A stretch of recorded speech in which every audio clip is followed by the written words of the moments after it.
અંદમાનમાં ચોમાસાનું આગમન થયું છે। અંદમાન નિકોબાર ટાપુ પર ચોમાસું પહોંચી ચૂક્યું છે અને 2-3 દિવસમાં જ સંપૂર્ણ અંદમાનને આ ચોમાસું આવરી લેશે।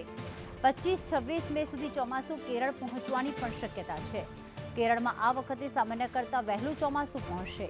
દર વર્ષે 1 જૂનના રોજ ચોમાસું પહોંચતું હોય છે કેરળ, પરંતુ આ વખતે હવામાન વિભાગે જે આગાહી કરી છે કે ચોમાસું વહેલું પહોંચી જશે અને 25 થી 26 તારીખે, કારણ કે અંદમાન નિકોબારમાં તો અત્યારથી જ ચોમાસું બેસી ગયું છે અને 2 થી 3 દિવસમાં જ આખા અંદમાન નિકોબારને આવરી લેશે।